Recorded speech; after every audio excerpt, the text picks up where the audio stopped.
Tonight we open an inbox that holds a blueprint for a family's undoing. These aren't just messages, they are a mother's relentless campaign. We're diving into an excruciatingly long email from May 3rd, sent from Donna Adelson, a grandmother now synonymous with a dark conspiracy, to her daughter Wendi. From custody disputes to cold calculations on how to bribe an ex-son-in-law, Donna doesn't just offer advice, she orchestrates. Brace yourselves. This is a long, unsettling look at how a grandmother's love turned into a lethal obsession. This is True Crime Lullabies. Subject: info regarding his memorandum of law. Email: Dear Wendi, okay. Just saw this email this morning. Obviously, his 23-page rant was insufficient, so he is trying to push the court to deny hearing your petition. Again, I'm not a lawyer. I don't know if to prevent any action your attorney must respond or not. Only you and she know that. However, Jibbers has made his divorce a full-time job to attempt to get what he's always gotten, his way. His job allows for lots of time for him to put into this project, and you know as well as I do that all the research he's done on different case law to prove his point is his research, not his attorney's. No matter who did it, he is quoting 13 cases to show why the court should basically throw out your petition. Is Kristen answering this? Does it require an answer to make sure that this is not seen by the court as ignoring his rights? I don't know. You need to find out. The most important part of your divorce is relocation. I sincerely hope your attorney understands that that is your non-negotiable. Lots of things are negotiable. That's the one thing that you cannot let her think, okay, well, if it doesn't happen, it doesn't happen. She needs to hear from you how serious you are about this and how it will benefit the children with a close-knit family support system, as well as your significantly better paying job with hours much more flexible than your current job, so that you can spend significantly more time with the children, which requires teaching hours, office hours, court appearances, meetings with med school people, and multiple trips away from home. Those trips need to be coordinated with a very angry man who will not be cooperative with you in this regard. For example, this past weekend, you had your annual conference for blank at the same time his regular NYU crap was taking place. He didn't say, I go to NYU every month and this is your annual meeting. I'll stay with the children and you go. Of course not. Danny thinks he's a very important person, and as always, he and his needs come first. So, without your parents as backup, one of you would have had to stay home with the children. Your attorney needs to understand that your mother worked full-time in the family's dental practice until September, when she felt she was needed by you for the well-being of the children, to get them through a transitional time with people who love them and see them frequently and with whom they share great affection. Your father has made numerous trips by plane for weekends and changing the patient's schedules around so that he can continue to spend significant time with the children. Both the disappearance of your mother from the position of office manager and the disappearance of your father from the practice for a significant amount of time has caused a decrease in the practice income and the loss of some patients who feel that it's either not being run the same way as when my mother was there full time, or that my father is unable to see patients with problems and has referred them to other offices during his absences. Additionally, this loss of income affects my family because my older brother, also a dentist, purchased the practice from my father in mid-July 2012. He has a monthly payment to make to my father based on the sale of the practice.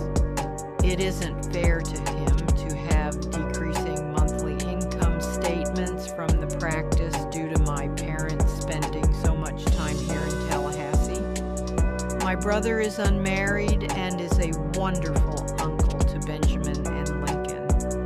If I am able to relocate to South Florida, they will have an incredibly warm and loving family as an integral part of their lives, not an occasional 2-day weekend trip to visit. Response brief, background 1.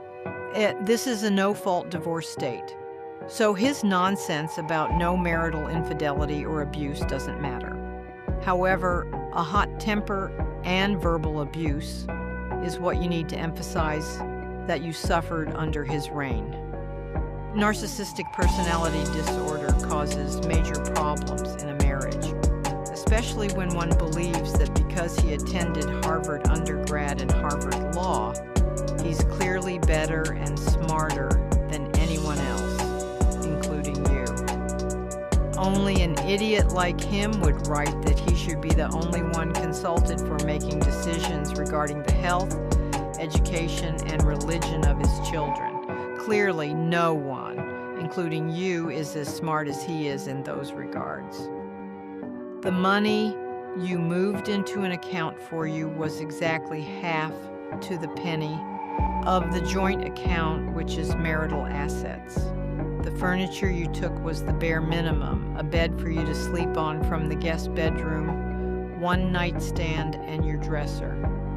You took 2 chairs that you bought 5 years ago at a neighborhood furniture store's closeout sale for $50 each.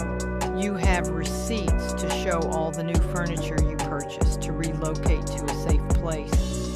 You absolutely must emphasize that the only reason you left when he was out of town is because of the threat you'll leave without your children, without a penny, and just with the clothes on your back. It's super important for the judge to get the message that this guy's a big bully. I know she'll be able to read that when you submit copies of some of the emails he's sent you. He feels if he's said something that said, well, that's not it. He says you did this while he was on a short business trip. How about how many trips to conferences, etc. this man has taken? How much time away from his family? You have all those documented. Now you need to sit down and figure out how many days away that's been. How about adding to that all his 2-week trips to Israel, especially when you were at the end of your pregnancy? Sweet, caring, concerned husband. He talks about not knowing where the children were, incorrect address, for the first 6 weeks. Let the court know that although he was never particularly interested in the children prior to the divorce, he was advised to keep a diary and make sure that he shows his interest now. You arranged to meet him the very next day with Alan and Lynn Grossman, mutual friends, and the children at a local yogurt shop, as so that he could see the children were fine. You were in fear of his temper, and so you did not want to reveal your address.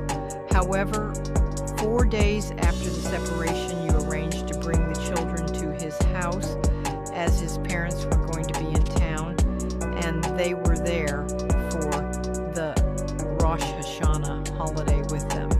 The following week, on one of his uninvited treks to your office, after I threatened you with federal kidnapping charges, which of course now he recants like he does anything he can't believe he actually did, you gave him your address. That was 1 week after separation, not 6 weeks. He says you took non-marital assets. He says the children were 3 and 1 at the time this took place. Ben was 3 and Lincoln was 23 months, 1 month before his 2nd birthday. He talks about you both being well-paid professors with stable jobs.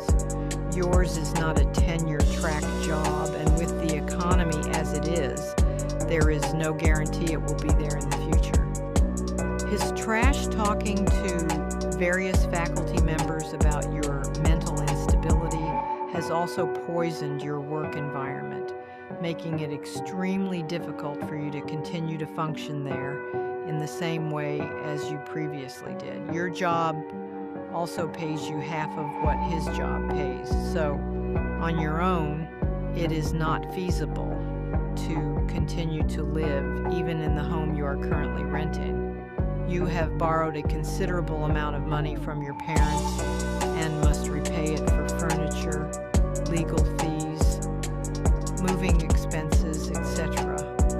My parents have paid all grocery bills up to this point, for which I will also have to reimburse them. I do not want to dip into the money from our marital account, as that will have to go toward supporting my children and for their future. According to Jibbers, the relocation must show that the current arrangement for the children is deficient from the perspective of the children, and that relocation would advance their interests. This is something that we have reviewed numerous times in other papers, Wendi.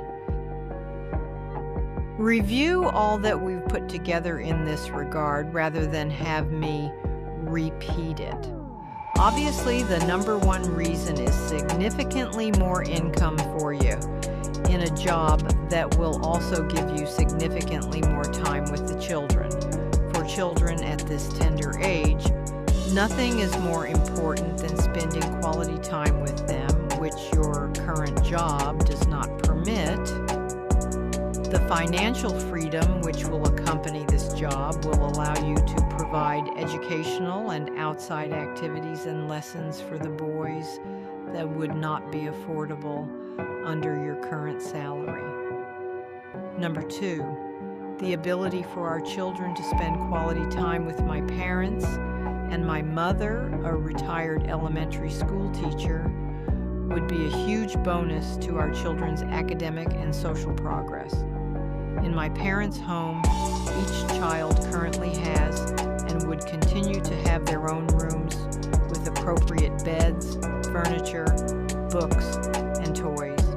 Mr. Markel has become a religious zealot over the last few years since the birth of our first son, taking him to synagogue with him as an infant so that he can absorb the music and the prayers. He has done the same with our second son.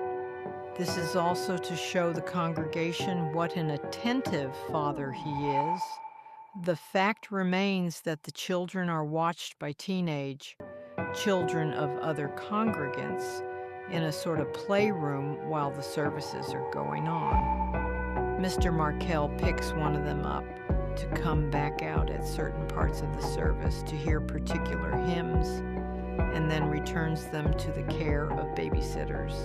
This is done rather than allowing them to remain home with me. When I protested, he insisted. He always gets his way. There are no Hebrew Day schools in Tallahassee. Mr. Markel seems intent upon religious training, but feels that only he could provide the best religious training for our children. He is indoctrinating them, not teaching them. If he truly cared about a religious school for them, then clearly one of the 37 Hebrew Day schools in Dade, Broward, and Palm Beach County would be a better choice for our boys. My home in Broward County is close to many of these schools and midway between Dade and Palm Beach schools. I hope your attorney is researching cases when relocation was granted and what the circumstances were.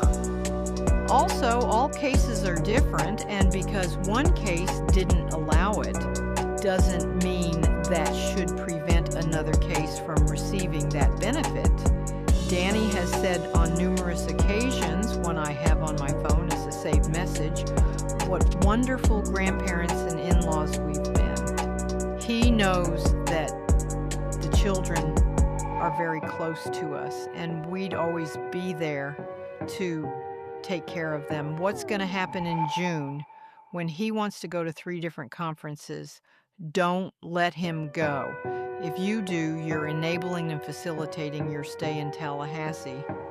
You'll be showing him that anytime he has a meeting he wants to go to, that's fine. You'll watch the boys. That's the whole point of relocation for you and the children. He can continue to attend all the meetings he wants to go to and then arrange for frequent and extended visitation with the boys. Maybe some of the money he spends on his trips can be used to visit the boys. Another bribe to get him to allow relocation should be the offer of plane tickets, since he does have family that would allow him to use their homes to stay in. But obviously that's a last-ditch effort if all else fails. He's trying to show the court that your request is frivolous and that you should have to pay for yours and his court costs in this plea. Your lawyer has to let the court know that it's anything but frivolous, and isn't he also supposed to pay some of your regular legal fees? This bastard has not paid 1 cent toward your bridge gap alimony. Why? Why only 2 months of a child support payment over an 8-month time frame? Loving, caring father that he is. Do you need info on grocery bills? I have a good many of them and can show the court what it's been costing just for that, with no support from Jibbers. Also, find out from Kristen if she wants you to pay us back now or wait. What's best for your case? I'm too angry to write anymore. I'm going to shower, wash my hair, and get ready for you and the boys to come home. Dad said he'd look up any papers tonight or over the weekend that you may need. He even has the info on what Danny had in his IRA and 401k prior to marriage. Love you. The email finally ends here, and now we've seen the length the grandmother will go to when a family's bridge is burned, and the price she's willing to pay to control the ashes. If Donna's digital trail left you unsettled, make sure to subscribe and hit the notification bell. We are far from the final email in this archive, and the secrets only get deeper. Now it's time to log off and step away from the screen. Close your eyes and try to find a peaceful sleep. Until next time, sweet dreams.